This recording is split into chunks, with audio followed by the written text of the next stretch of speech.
Hi, I'm Laura Flanders, and this is The Laura Flanders Show, the TV and radio program that seeks to raise radical spirits by interviewing forward-thinking people with real-life models of shifting power from the few to the many in the worlds of arts, entrepreneurship, and governance. Our city's economy, what is it for? New York's has been very good at piling up profits and building tall buildings. But all that private profit has come at a cost to public services and public trust. Could it be different? We have an issue of structural economic inequality that exists that we haven't addressed. And only a real extension of public ownership and democratic control can achieve those objectives. Thinking of the city as a commons is a way to acknowledge that the city is generative. So when I'm asked, why do we need economic democracy? My short answer is that we needed to hold on to democracy. On this week's show, we talk about the new conversations that are happening between labor unions and community members, between residents, workers, and employers, about how everyone's economy can move forward. That's this week on The Laura Flanders Show, the place where the people who say it can't be done take a back seat to the people who are doing it. Welcome.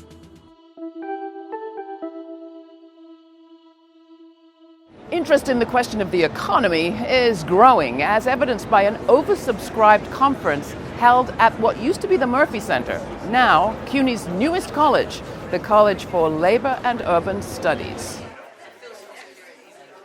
We've begun in the de Blasio administration constructing prototypes for how to build economic democracy. And the important thing is we all work together and learn together. I'm not saying we figured everything out. No, we have not. We're just starting.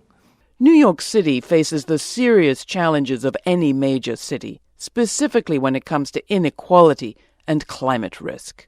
But with Democratic majorities at both the city and state level in government, addressing those challenges is more possible now than it's been in decades. And some real experts are at the table. Notably, J. Phillip Thomson, the city's deputy mayor for strategic policy initiatives, who comes to the job with years of experience as a scholar and coalition builder and urban planner.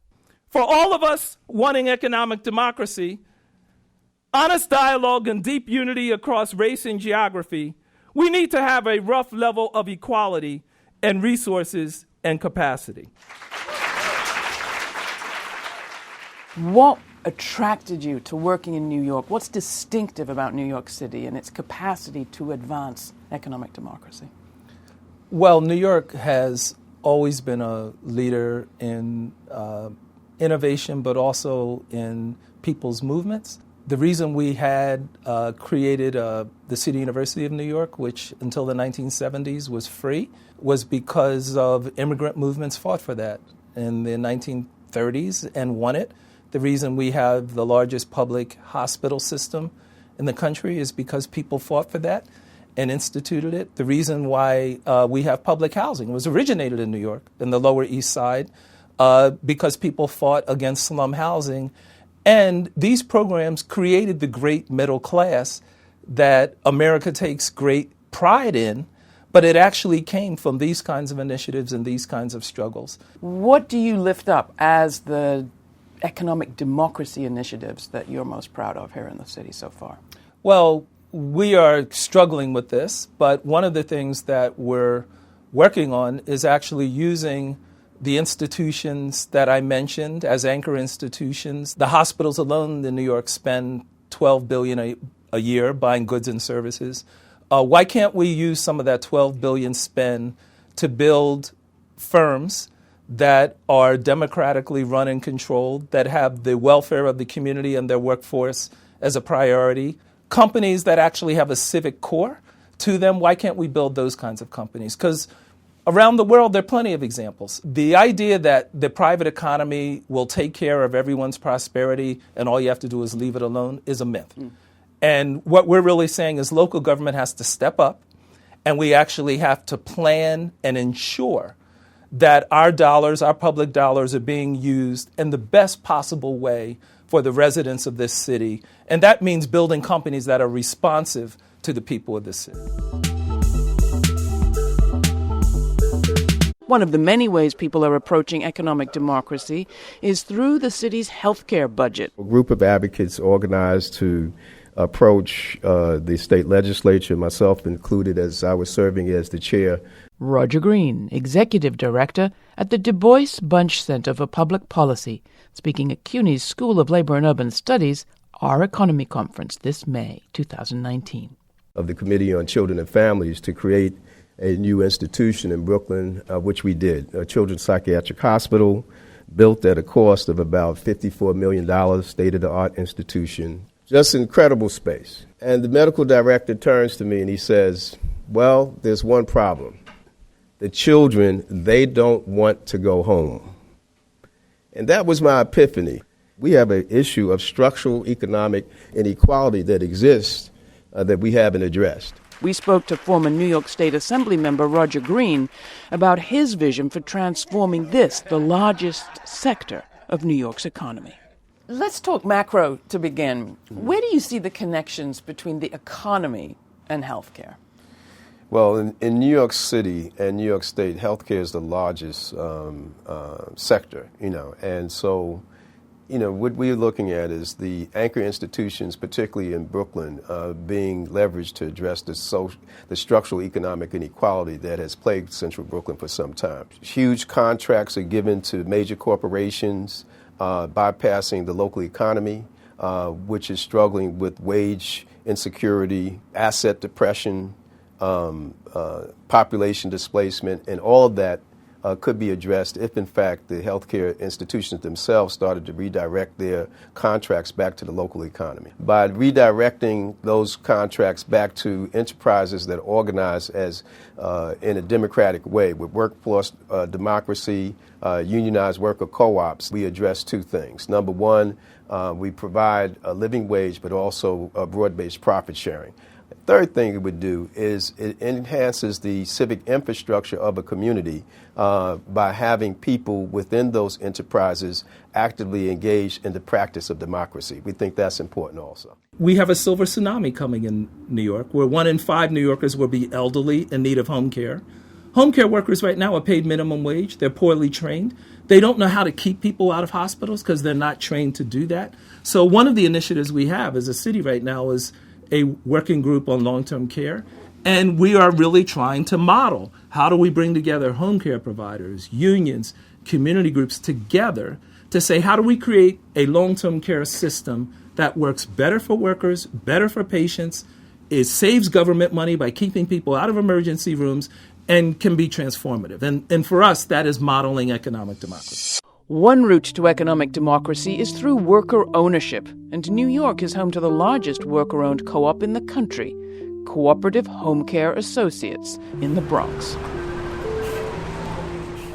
We do the hardest work, but we don't get paid for what we do. Adria Powell, President and CEO, Cooperative Home Care Associates. It took a while for us to get at least $15 an hour when I feel that we deserve more, because in reality, we're there more than the family, we're there more than the nurses. This is not for everybody. A lot of us take the training, but we don't make it. We go to a client's home, we see what it's all about, and it's like, oh no, this is not for me. Taking care of somebody that you don't even know that may even speak to you not correctly. They think that you're a maid, they think that you're there, they think that they're the one that pays you.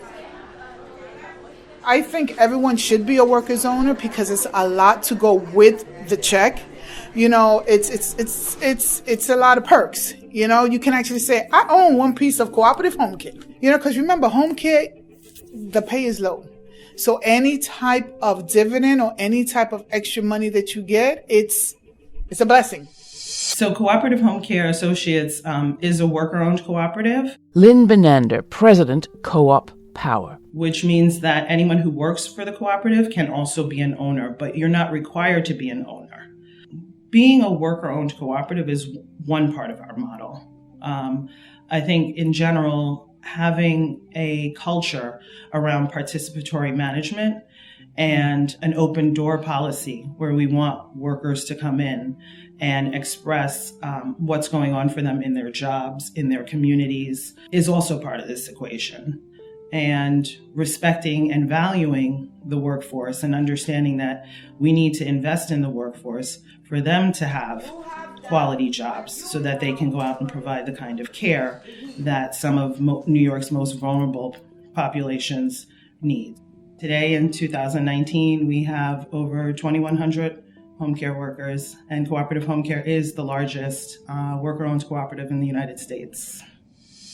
Some trade unions are thinking about worker ownership too, like 1199, the healthcare workers. Shewal Amin is a vice president in the union who works with nursing home workers. Transitioning to worker ownership is not an easy move for a trade union. What are some of the obstacles? We need healthcare, all of us. And so what would be best for me would be best for you. And so if you can have someone that could translate, listen, I know that we can give you the best assistance, the best healthcare with the monies that we have, I think that's the best way to go. And the worker would know what's the best way to do it, I believe. Now, how does your work with nursing home workers intersect with this conversation about economic democracy? Well, in the reality of the workplace is that it's mostly women, immigrants, and low-paying jobs. And how we see ourselves changing is having more of a voice in the workplace. And in healthcare in particular, the issue becomes the taxpayers' dollars. And we want to have a say in what the monies that are shared with the taxpayers in our workplace, in the nursing homes, in the centers, in the clinics, that we want to have a say of what the profitability where it should be distributed to and how it distributed it. So how is that working for you with users, workers, consumers, residents, politicians, researchers, all at the table? The challenges are in our face, but I believe we have the expertise. And as big as an organization as 1199, I believe we can iron out the issues. As collective bargaining becomes more and more stringent in terms of the percentages, gross payroll, as technology becomes a part of the workforce, as the issue that we have an aging workforce, we need to figure out a different dynamic of capturing capital for our members, and so unionized co-ops is another tool, if you will, of capturing that. Under Mayor Bill de Blasio this April, New York approved a $14 billion plan to attack global warming and combat climate change, a plan that's being called the city's own Green New Deal. Here's Sean Sweeney, the director of the International Program for Labor, Climate and Environment, speaking at CUNY's School of Labor and Urban Studies' Our Economy Conference this May. Targets of the Green New Deal were 100% renewable energy within 10 years, which in the terms of energy policy, that's like a blink of an eye. That's not an easy thing to do. The second is that all emissions would be removed from transport within 10 years. Now, you only have to look at this for a few moments to realize what an enormous challenge that is from a technical angle. It doesn't matter who owns it, it's an enormous challenge.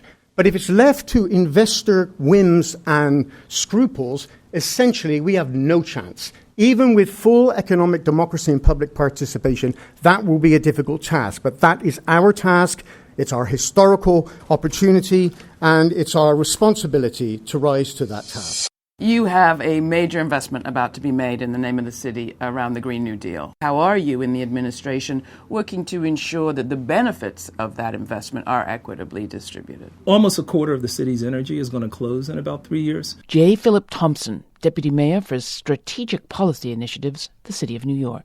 We have to reduce consumption as well as expand new ways of generating energy, renewable energy.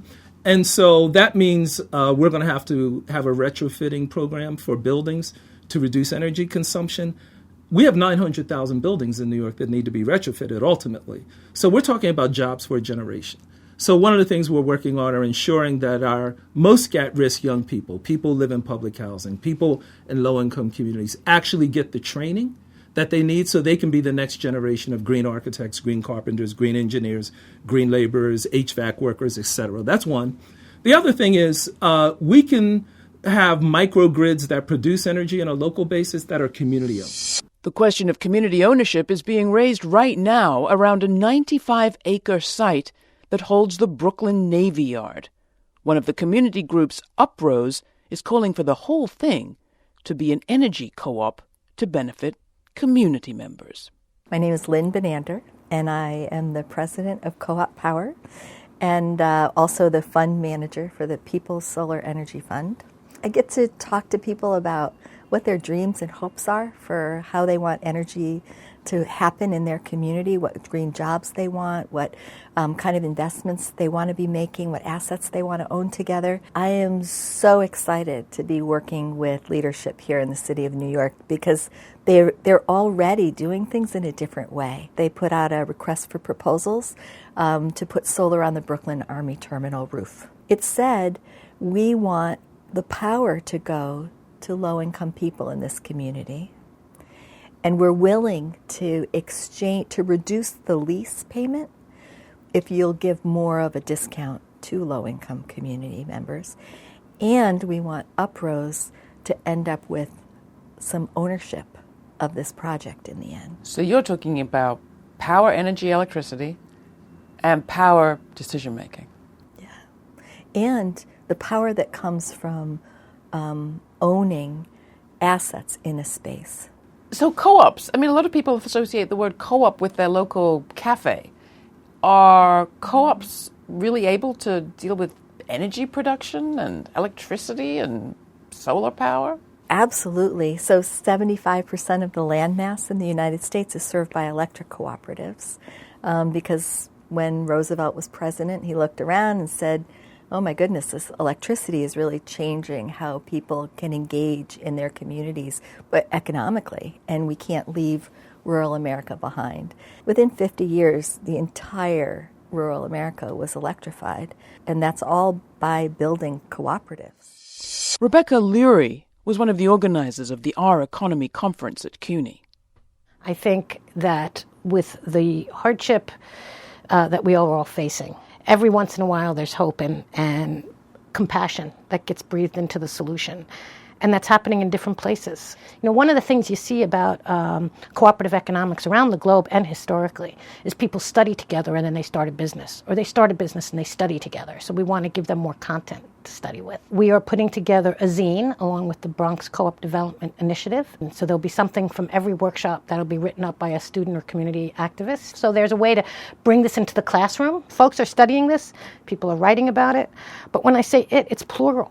It's plural. There are a lot of different ways to go into it. Worker co-ops come in all shapes and sizes, not to mention flavors. Kaona Kitchen catered this Our Economy conference. We went to look at the backstory to this worker-owned cooperative kitchen based in Brooklyn, New York. Shilpa Nandwani. Kaona in Punjabi means to feast now, and kaona in Visayan, which is a dialect in the Philippines, means to eat now. So that is just an example of how our worker co-op fuses both of our cultures together. One thing that we do is take these traditional meals and make them a little bit healthier without losing the history or the fun or the kind of attachment that someone might have with a dish. And we do that because when you go throughout the United States or even throughout the world, our communities, the Filipino and Indian communities, often live right next to each other. Mm-hmm. Cole Carruthers, co-founder, Kaona Kitchen. And in history, our communities have had a lot of interaction. And so we're bringing that story and those flavors together side by side because they also taste really good together.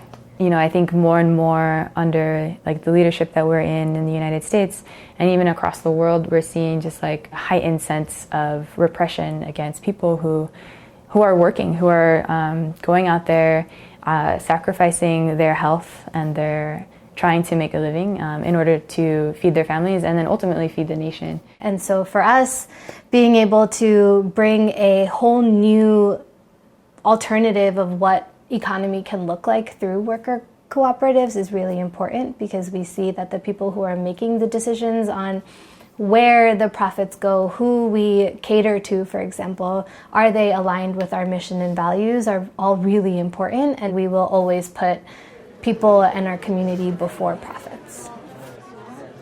We're having this conference talking about economy, talking about where money is going, where the government allocates money, and knowing that almost $200 million every year is spent on a different nation's military and police that has, in the past 2 years, killed 27,000 Filipinos.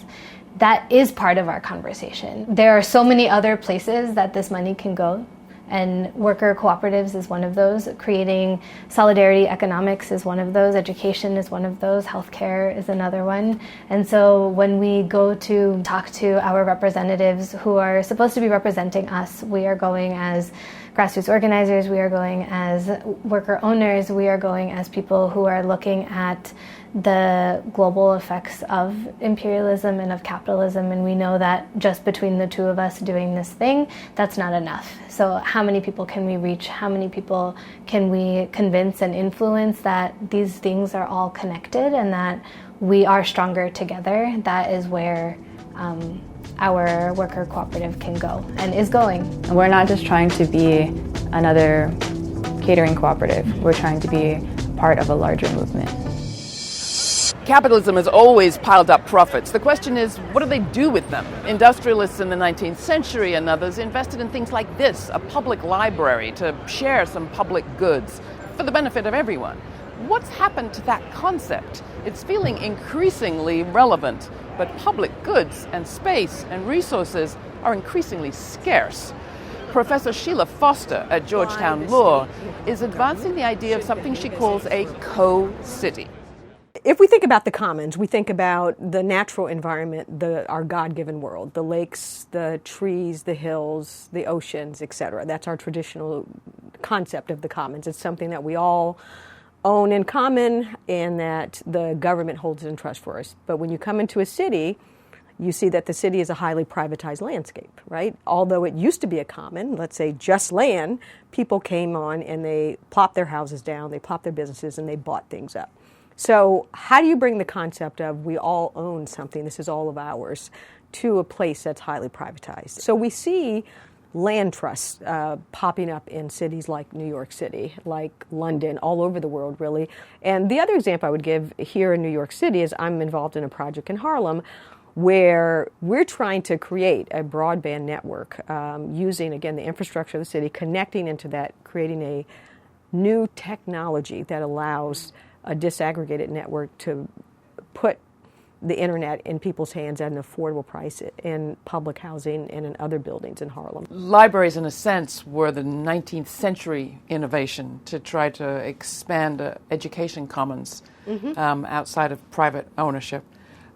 Libraries today, we have a great one right here in New York, perhaps are a symbol of an effort from that century.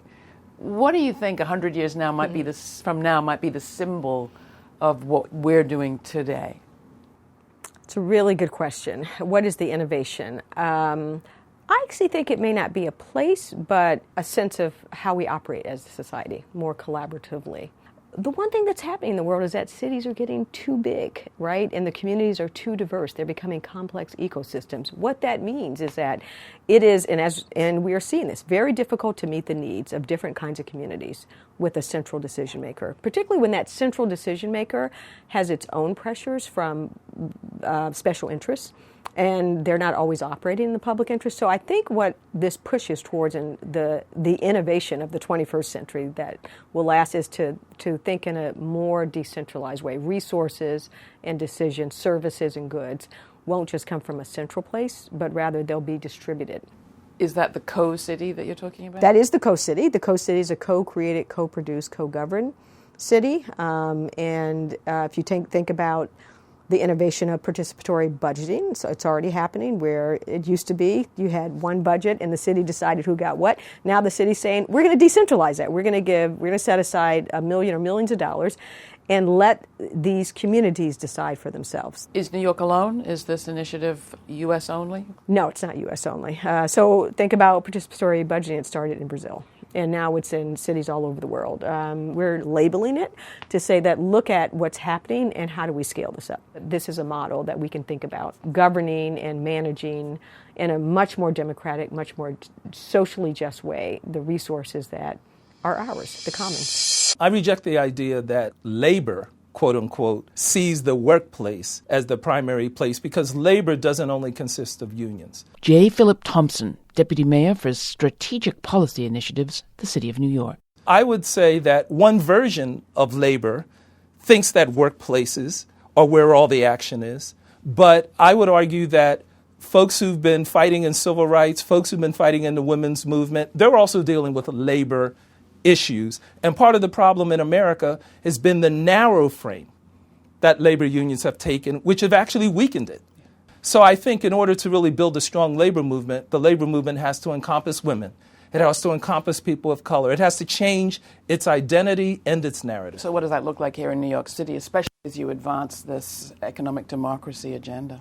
Well, in New York City, I think it means getting labor unions and community groups together to come up with common plans for things like how we do business as a city, what kind of companies get contracts, how do we address the affordable housing crisis?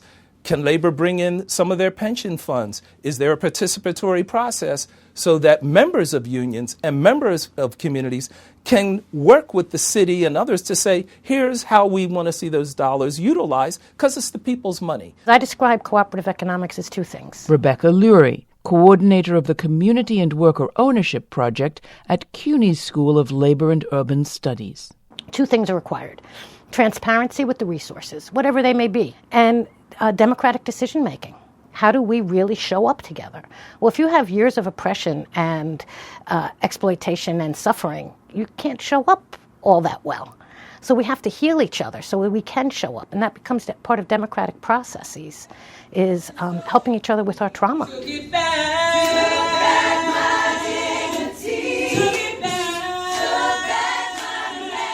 You've been listening to Whose Economy Is It? Ours. A special report on the new conversations that are happening between labor unions, community members, residents, workers, and employers about how everyone's economy can and must move forward to a more equitable economy for all. You can watch this week's episode and see all today's guests in action and find more of our coverage of new economy questions at our website, lauraflanders.org. And for additional research materials and information on all of the people on this program, go to patreon.com/The LF Show. This show is produced by yours truly, Laura Flanders, with Monica Mohapatra, Charlotte Carpenter, Nat Needham, Natasha Gaspar, Jeannie Hopper, Joanna Pinto, and Dominic Marcella. The Laura Flanders Show is made possible from the Novo, Ford, Tomcat, Cloud Mountain, and Fonda Foundations, as well as by listeners like you. So thank you. Stay kind, stay curious. Until the next time, I'm Laura.